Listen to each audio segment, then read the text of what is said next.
ಬೆಳಗಾವಿ ಬಿರುಗಾಳಿ ಬಳಿಕ ಮೊದಲ ಬಾರಿಗೆ ತವರಿಗೆ ಸಿಟಿ ರವಿ ತೆರಳುತ್ತಾ ಇದ್ದಾರೆ. ಮಧ್ಯರಾತ್ರಿ ಚಿಕ್ಕಮಗಳೂರಿಗೆ ಆಗಮಿಸಿದ್ದಾರೆ.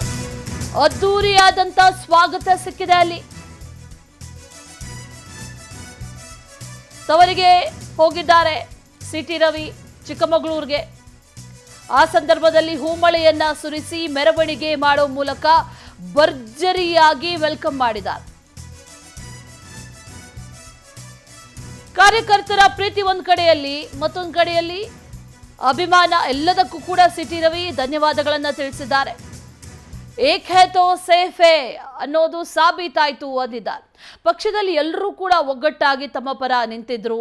ಮುಂದಿನ ದಿನಗಳಲ್ಲಿ ಕೆಲ ವಿಚಾರಗಳನ್ನ ಹಂಚಿಕೊಳ್ತೀನಿ ಅನ್ನುವಂತ ಮಾತನ್ನ ಕೂಡ ಈಗ ಸಿಟಿ ರವಿ ಹೇಳಿದ್ದಾರೆ. ಅದ್ದೂರಿಯಾದಂತಹ ಸ್ವಾಗತ ಸಿಟಿ ರವಿ ಅವರಿಗೆ.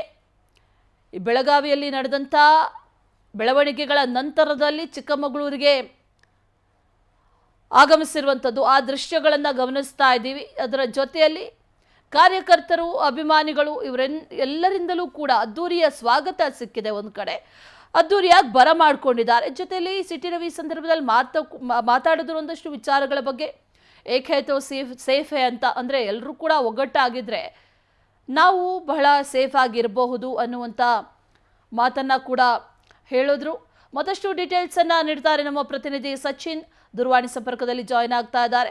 ಸಚಿನ್, ಈಗ ಚಿಕ್ಕಮಗಳೂರಿಗೆ ಆಗಮಿಸಿದ್ದಾರೆ. ಅದರ ಜೊತೆಯಲ್ಲಿ ಮುಂದಿನ ದಿನಗಳಲ್ಲಿ ಒಂದಷ್ಟು ವಿಚಾರಗಳ ಬಗ್ಗೆ ಮಾತು ಕೂಡ ಆಡ್ತೀನಿ ಅಂತ ಹೇಳಿದ್ದಾರೆ ಸಿಟಿ ರವಿ ಅವರು. ಅದ್ದೂರಿ ಸ್ವಾಗತ ಕೂಡ ಸಿಕ್ಕಿದೆ. ಡೀಟೇಲ್ಸ್ ಅನ್ನ ಕೊಡ್ತಾ ಹೋಗೋದಾದ್ರೆ ಸಚಿನ್.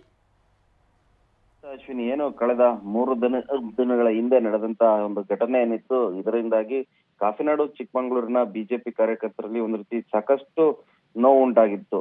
ಈಗಾಗಲೇ ಆ ಒಂದು ಪ್ರಕರಣದಿಂದ ಸಿಟಿ ರವಿ ಅವರಿಗೆ ಹೈಕೋರ್ಟ್ ಕೂಡ ಬೇಲ್ ಅನ್ನ ನೀಡಿ ಬಿಡುಗಡೆ ಕೂಡ ಮಾಡಿತ್ತು. ಇವತ್ತು ಏನು ನಿನ್ನೆ ಮಧ್ಯರಾತ್ರಿ ಚಿಕ್ಕಮಗಳೂರಿಗೆ ಆಗಮಿಸಿದಂತ ಸಂದರ್ಭದಲ್ಲಿ ಸಿಟಿ ರವಿ ಅವರಿಗೆ ನೂರಾರು ಕಾರ್ಯಕರ್ತರಿಂದ ಭವ್ಯವಾದ ಸ್ವಾಗತ, ಹೂವಿನ ಸುರಿಮಳೆನೆ ಹರಿಸಿ ಭವ್ಯವಾದ ಸ್ವಾಗತನ ಕೂಡ ಮಾಡ್ಕೊಂಡಿರ್ತಕ್ಕಂಥದ್ದು. ಆ ಒಂದು ಸಂದರ್ಭದಲ್ಲೂ ಕೂಡ ಸಿಟಿ ರವಿ ಅವರು ತಮಗೆ ಆದಂತಹ ನೋವನ್ನು ಕೂಡ ಕಾರ್ಯಕರ್ತರೊಂದಿಗೆ ಹಂಚಿಕೊಂಡ್ರು. ಮುಂದಿನ ದಿನಗಳಲ್ಲಿ ಇದಕ್ಕೆಲ್ಲದಕ್ಕೂ ಕೂಡ ಉತ್ತರ ಕೊಡೋಣ. ಅದೇ ರೀತಿ ಏನು ಬಿಜೆಪಿಯ ಚಿಕ್ಕಮಗಳೂರಿನಲ್ಲಿ ಏನು ಕಾರ್ಯಕರ್ತರಿಗೆ ನೋವಾಗಿದೆ, ಆ ನೋವಿಗೂ ಕೂಡ ಮುಂದಿನ ದಿನಗಳಲ್ಲಿ ಉತ್ತರ ಕೊಡ್ತೀನಿ. ಮತ್ತಷ್ಟು ವಿಚಾರಗಳನ್ನ ಎಲ್ಲವನ್ನು ಕೂಡ ಮುಂದಿನ ದಿನಗಳು ಮಾತಾಡ್ತೀನಿ. ನಾನು ಇವತ್ತು ಚಿಕ್ಕಮಗಳೂರಿಗೆ ಬಂದಿದ್ದೀನಿ. ಅದೇ ರೀತಿ ಏನು ಅವರ ಮನೆ ದೇವರಿಗೂ ಕೂಡ ಇವತ್ತು ಹೋಗಿ ಪೂಜೆಯನ್ನು ಸಲ್ಲಿಸ್ತಾರೆ. ನಂತರದಲ್ಲಿ ಚಿಕ್ಕಮಗಳೂರಿನಲ್ಲಿ ರಾಜಕೀಯ ಅಂದ್ರೆ ಏನು ಅನ್ನೋದನ್ನು ಕೂಡ ತೋರಿಸ್ತೀನಿ ಅನ್ನೋ ಒಂದು ಮಾತುಗಳನ್ನು ಕೂಡ ಆಡಿರ್ತಕ್ಕಂಥದ್ದು Ashwini. Right Sachin, thank you ಡೀಟೇಲ್ಸ್ಗೆ.